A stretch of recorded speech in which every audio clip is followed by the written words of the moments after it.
নমস্কার বন্ধুরা, তোমরা সবাই কেমন আছো? আশা করি অনেক ভালো আছো। আমরাও বেশ ভালোই আছি আর ফ্রেশ মুডে ফ্রেশ ভিডিও নিয়ে চলে এসেছি। একদমই। আর দেখে আমার থাম্বনেল দেখে মানে এক্সাইটেড এত যে পাশা ভাইকে দেখতে চলে সত্যি কথা, এসেছি। পাশা ভাইয়ের কথা একটাই বলবো, একদম, লেজেন্ড এরকম এবং প্লাস আমাদের কাছে একটা প্রিয় মানুষের লিস্টে ভালোবাসা প্রচুর মানুষ, ভালোবাসা, কারণ একদম। তাদের নাটক দেখে আমরা এই পর্যায়ে মানে ব্যাচেলার পয়েন্ট দেখে এতটা হিট হয়েছে, প্লাস আমাদের আস্তে আস্তে যে আপন হয়ে গেছে সেটা আমরা বুঝতে পারিনি। একদমই না। তো অবশ্যই মার্জুক রাসেলের লেখা সেরা 10টি গান, তো অবশ্যই পাশা ভাইয়ারকে বেশি এই নামে আমরা বেশি চিনি না, মার্জুক রাসেল হ্যাঁ। বেশি পরিচিত, সেটা তো- কিন্তু অবশ্য কমেন্টে তো জানাও। পাশা ভাইয়ের কথা একটাই বলবো, জাস্ট স্যালুট ওনার একদম। অভিনয়।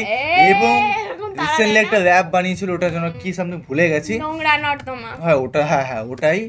আর ওই কি যেন ওর নাম, আলী হাসানের সঙ্গে একটা গান বানিয়েছিল, কি ওইটাই যেন? নোংরা ওটাই। নর্দমা, হ্যাঁ। তো ওটাই অবশ্যই কিন্তু গান মানে র্যাপ ছিল, রিসেন্ট বানিয়েছিল, কিন্তু এখন কি ব্যাচেলার পয়েন্টের সিজন এসছে নাকি সেটা কমেন্টে জানাতে এই ওইভাবে ডিলিটও হয়ে গেছিল জানিস, মানে কি প্রবলেম হয়েছিল অনেক হ্যাঁ। কথাগুলো যেগুলো সরকারের গায়ে সহায়তা নাকি কার জন্য একটু বেশি গায়ে, প্রশাসনের। কোন প্রশাসনের জন্য গায়ে লেগেছে অতিরিক্ত, কিন্তু এগুলো উচিত না। ফ্যাক্ট বলেছে ভাই, মেন কথা। তো অবশ্যই ভিডিওটি দেখবো, আর মেন ভিডিও তোমার ডিসক্রিপশন বক্সে পেয়ে যাবে, ওখান থেকে তোমার চেক আউট করতে পারো। গাইস একটা রিকোয়েস্ট, প্লিজ সাবস্ক্রাইব করে পাশে থাকা বেল আইকনটি অল করে দিও। আর একটা কথাই বলবো যে পাশে ভাই ফ্যান কে কে আছে অবশ্যই কমেন্টে জানাও, আর র্যাপ কে কে পছন্দ করো ওটাও কমেন্টে জানিয়ে দিও। তো চলো গাইস আজকে ভিডিওটি শুরু করা যাক।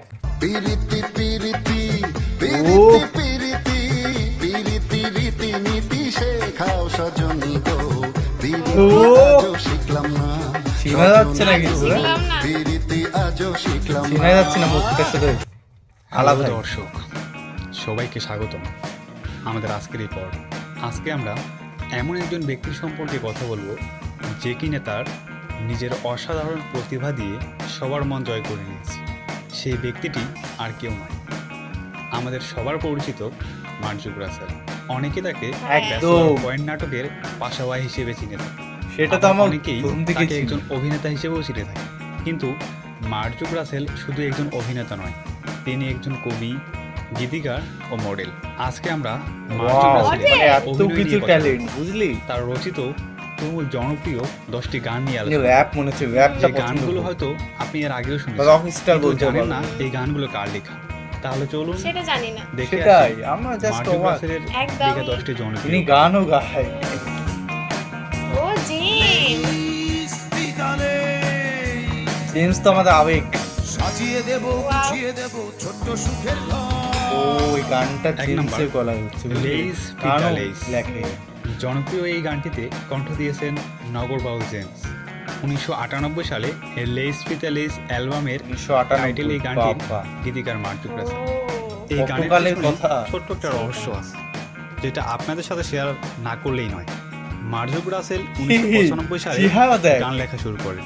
জিম সেই সময় তিনি গান লাগছে। লিখে বিভিন্ন সুরকারদের দিতেন, কিন্তু কোনো সুরকার আরে তার গান চেহারা নেননি। কোনো- 2 বছর পর তিনি এক বন্ধুর বাসায় যান। সেখানে গিয়ে জেমসের গাওয়া মান্নান মিয়ার তিতাস মলম গানটি শুনেন এবং মার্জুক রাসেল সিদ্ধান্ত নেন জেমসের সাথে সে দেখা করবে। মার্জুক রাসেল যে গানগুলো লিখে সেই গানগুলো জেমসের কণ্ঠে অসাধারণভাবে মানাবে এবং ফুটে উঠবে। সেই চিন্তা ভাবনা করে মার্জুক রাসেল শুরু করলো জেমসের কোর্স। লেখালেখির সূত্র ধরে সদীপ চৌধুরীর সাথে মার্জুক রাসেলের একসময় পরিচয় হয়।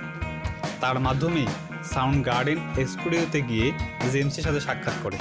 জেমস তখন লেইস ফিতা অ্যালবামের কাজ করছে। মার্জুক রাসেল সেই অ্যালবামের জন্য তার কিছু গান দেখায় জেমসকে এবং জেমসেরও সেই গানগুলো পছন্দ হয়। তারপর সেই অ্যালবামের জন্য হাউজি, দে দৌড় এবং রাখে আল্লাহ মারিকে গানগুলো লিখেন। এরপর 4.5 বছর জেমসের সাথে একটানা কাজ করেন মার্জুক রাসেল। এই গানটির মাধ্যমেই মার্জুক রাসেলের পরিচিতি পায়, অর্থাৎ সে জনপ্রিয়তা অর্জন করতে শুরু করে। আমিরা পাই হেইলা তুইলা হেইলা দরবার নাচায়। আমিরা পাই ওয়াও, 2 নাম্বার, নাচতে ইচ্ছে করছে জেমসের আমার। গাওয়া আরেকটি সেই জনপ্রিয় গান। গান হলো মীরাবাই। মার্জুক রাসেলের লেখা এই গানটি 1999 সালে ঠিক আছে বন্ধু অ্যালবামে প্রকাশিত মানে হয়। মানে আগেও 2000 তো সালে। ওই আধুনিক সময় গান গানটি ছিল। ব্যাপক জনপ্রিয়তা লাভ করে। মার্জুক রাসেল এই গানটির মাধ্যমেই একজন ইয়ো, গীতিকার ইয়ো। হিসেবে তার ইয়ো। নিজের জায়গা পাকাপোক্ত করে নেয়। আজ থেকে আমি আর ভালোবাসবো না 3 নম্বরে ফু। Past is past Wow. তাকে মনে রাখবো না 2018 সালে দেখেছি, বুঝলি? আকবরের কণ্ঠে গাওয়া জনপ্রিয় একটি গান হলো ফু। কষ্ট কুড়িয়ে শেষে উড়িয়ে দেবো এই গানটির কথা ও সুর মার্জুক রাসেলের করা। গানটির ও। প্রত্যেকটি কথা যেন অসহায় একজন ব্যর্থ প্রেমিকের কথা বলে, যারা এখনো সেটাই। গানটি শুনেন নাই। একবার হলেও গানটি আপনি শুনতে পারেন, আপনাকে নিরাশ লাস্টে করবে কেঁদেই না। ফেললাম।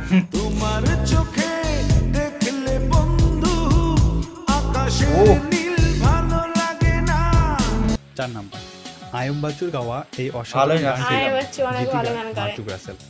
গুরুর লেখা এই গানটির প্রত্যেকটি কথা যেন মেয়েদেরকে ইমপ্রেস করার জন্য। তোমার মুখে হাসি দেখলে জানে যে আমার ভালো লাগে না অনেকেই বলে মেয়েদেরকে ইমপ্রেস করতে চান তাহলে এই গানটি গিয়ে তাকে শোনা। একটি নাওয়ে দুটি পাখি প্রেম যমুনার কূলে হাওয়ায় হাওয়ায় উড়বো দুজন দুঃখ ব্যথা ভুলে 5 নাম্বার প্রেম যমুনার মেসি খুব কোলে। সুন্দর কিন্তু বল। জেমসের গাওয়া আরেকটি অসাধারণ গান হলো প্রেম যমুনার কোলে। এই গানটি লিখেছেন মার্জুক রাসেল। অসাধারণ কথার এই গানটি আমার কাছে সত্যি অনেক ভালো বাবা। লাগে। গানটি না শুনে থাকলে অবশ্যই গুরুর এই গানটি আপনার জন্য অপেক্ষা করতেছে। ভাষা আন্দোলন 5 and 2 52 6 নাম্বার হাউজি। হাউজি নামে শিরোনামের বেশি এই গানটি জেমসই গান গেয়েছেন করেছে, তাই না? গুরু জেমস। মার্জুক রাসেলের তাই তো লেখা দেখছি। অন্যতম গান একটি হচ্ছে গুরু হাউজি। জেমস। এই গানটির কথাগুলো অনেকেই হয়তো বুঝতে পারবেন না। গানের মাধ্যমে কি মেসেজ দেওয়া হয়েছে, কিন্তু যারা এই গানটি বুঝে এবং এই গানের প্রত্যেকটি কথার অর্থ বুঝে তাদের কাছে এই গানটি মাস্ট ওয়াচ। তুমি আমার তুমি তাহার সবার বাংলাদেশ 7 নাম্বার এই গানটা বাংলাদেশ রিহার্সাল নিয়ে করতে হবে লেখা কিন্তু সবার বাংলাদেশ। তুমি সবার গানটিতে কণ্ঠ বাংলাদেশ। দিয়েছেন আসিফ আকবর। মূলত ঢাকা শহর ও বাংলাদেশকে নিয়ে Wow. গানের কথা।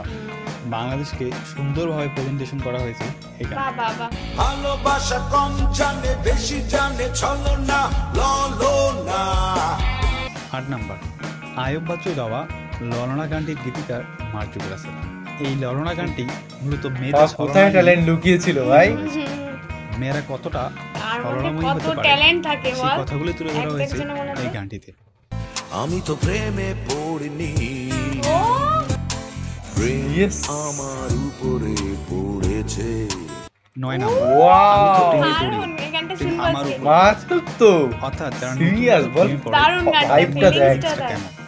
একটা ছেলে প্রথম প্রেমে পড়লে তার মনের কথাগুলো মূলত এই গানটির মাধ্যমে প্রকাশ পেয়েছে। আমি তো প্রেমে পড়ি। গানটা শোনা আমার- দরকার। প্রেম আমার উপর পড়েছে। শিরোনামের এই গানটিতে কণ্ঠ দিয়েছেন আয়ুব বাচ্চু। দুঃখ ওড়াই এক তুড়িতে স্বপ্ন পড়াই যত্ন করে 10 নাম্বার দুঃখ উড়াই। জেমস যে গান গায় দুঃখ সেই উড়াই গান। গানটিতে কণ্ঠ দিয়েছেন নগর বাউল জেমস। গানটির কথা লিখেছেন মার্জুক রাসেল। গানটিতে মূলত এটি ব্যর্থ প্রেমিকের কষ্টের কথা তুলে ধরা হয়েছে। বেশিরভাগ ব্যর্থ প্রেমিকেরই মার্জুক গান। রাসেলের লেখা এই গানগুলোর মধ্যে আপনার পছন্দের গান কোনটি অবশ্যই কমেন্ট প্রেমে করে পড়িনি, জানাবেন। ওইটা ভালো লেগেছে আমার। ভাই সাব, আমার সব থেকে ভালো লেগেছে, আমি তো প্রেমে পড়িনি, প্রেম আমার উপর পড়েছে, আমার সিচুয়েশনও সেম। মানে যত বোঝা গেল যে একদম কষ্টের মার্জুক গান। রাসেল কিন্তু কাকে দেখে মানে গুরু ভাবতো সেটা হচ্ছে জেমস, যে যতটুকু বোঝা গেল জেমসের প্রতি একটা মানে আকর্ষণ বেশি তাকে ছিল। দেখেই একটা গানের যে লিরিক্স লেখা, যে সুর ভাবটা, মানে ওনার সঙ্গে যে কম্পারিজন ভিডিওটা থাকে, ওনার প্রতি ওনার যে ছন্দর মিল আর সেই গানের মানে ভাব। ভয়েসটা, সেটা কিন্তু মার্জুক রাসেলের থেকে জেমসের প্রতি বেশি অ্যাটাচমেন্ট করে। হ্যাঁ সত্যি কথা। আর দারুণ জেমস লেগেছে। যে গান গাক না কেন সত্যি হ্যাঁ, ভাই ও রক পুরো রক কথা। হ্যাঁ একটা রক যখন কথাই আসতো তখন একটাই বলি, তারপরে আবার কি জানো, ওই যে এটা আমি প্রেমে পড়িনি, উনি যে গানটা করেছিল ওইটাও বেশি ভালো লেগেছে। ওইটা আমার আর বেশ ভালো একটা কথাই বলবো জেমসের কথা, যদি বলতে পারো যে উপার বাংলার রক স্টার যাকে সবার থেকে ফেভার সেটা হলো জেমস। টপে আর আছে। অবশ্যই আমাদের ইন্ডিয়া থেকে যদি বলো সেটা হচ্ছে রূপম ইসলাম। তো এই দুইজনকে আমার জাস্ট ওয়াও, কোনো কথা হবে না।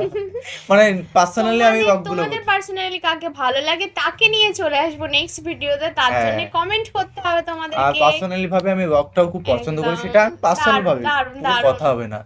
তো নতুন একটা ফ্রেশ ভিডিওতে দেখাবে, সাবস্ক্রাইব যদি না করে তো প্লিজ করে অবশ্যই দিও। সাবস্ক্রাইব করে তো দিও। চলো গাইস, বাই বাই, টেক টাটা। কেয়ার।